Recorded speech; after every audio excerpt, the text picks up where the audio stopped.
বৃষ্টি হয়ে যাবার পরে প্রকৃতি অনেক সুন্দর, সবুজের রং যেন আরও সবুজ হয়ে গেছে। এই যে পানির রং, একদম নীল রঙের পানি। অনেক অনেক ভালো লাগছে প্রকৃতির কাছাকাছি এসে। সুন্দর প্রকৃতি আমাকে খুব কাছে টানে। আমি সবসময় সুন্দর প্রকৃতির কাছে নিজেকে সমর্পণ করে দেই। মনে হয় যেন প্রকৃতির সাথে আমি মিশে গিয়েছি। ঘাস, লতা পাতা, মাটির সোদা গন্ধ সব কিছুর সাথে আমি বিলীন হয়ে যাই। খুবই ভালো লাগছে সুন্দর প্রকৃতির কাছে এসে। অনেক দূরে কিছু বক উড়ে গেল।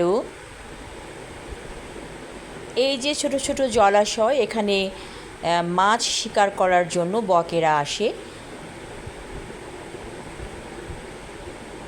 মাছ পায় অনেক সময়, আবার অনেক সময় পায় না, কিন্তু বক সব সময় এখানে উড়ে উড়ে আসে মাছের জন্য। আজকে যেন পানির রঙটা বেশ সুন্দর লাগছে, একেবারে স্বচ্ছ রং। সত্যি ভালো লাগছে।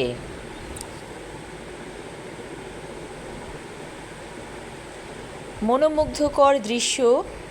এখানে ঘাসের রঙগুলো যেন আরও উজ্জ্বল হয়ে গিয়েছে। অনেকগুলো ছাগল একসাথে ঘাস খাচ্ছে। সত্যি সুন্দর। সব মিলিয়ে ভালো লাগছে আজকের বিকেলটাকে। এমনি করে বিকেলবেলা আমি প্রকৃতির সাথে একাত্ম হয়ে যাই, ভালো লাগে। আমি যেখানেই থাকি না কেন সেখানেই আমি আনন্দ খুঁজে বেড়াই। হয়তো একটু গ্রামীণ পরিবেশ আছে এখানে, তাই সব কিছু এত সুন্দর। আর গ্রামীণ পরিবেশ যদি না থাকে তারপরেও আমি খুঁজে নেই ছোট্ট একটু গণ্ডির মধ্যে কোথায় ভালো লাগা আছে।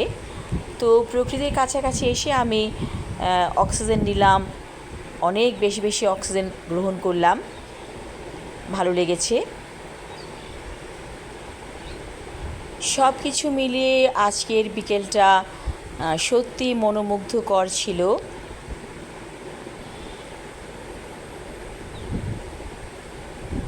সবচেয়ে ভালো লাগে যখন হাঁসের দল পানিতে ভেসে বেড়ায় নিশ্চিন্ত মনে।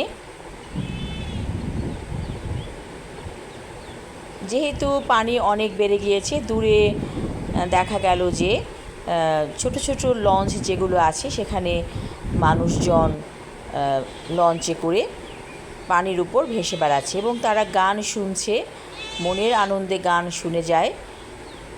এই যে পানি যখন বেড়ে যায় তখন মানুষ এই আনন্দগুলো করে থাকে, বিশেষ করে যুবক সমাজটা। আসলে সময় একদিন চলে যাবে। এই যে মনের আনন্দ পাবার যে সময়, যুবক বয়স, এই বয়সে মনে হয় যে মনের মধ্যে আনন্দ থাকে বেশি। তাই আমি মনে করি যে এই আনন্দগুলো গ্রহণ করা উচিত। কারণ পৃথিবীতে সময়টা খুবই কম, দেখতে দেখতে সময় চলে যায়। তাই বাঁচতে হলে সুন্দরভাবেই বাঁচা উচিত। সবাই ভালো থাকুন, সুস্থ থাকুন। ধন্যবাদ।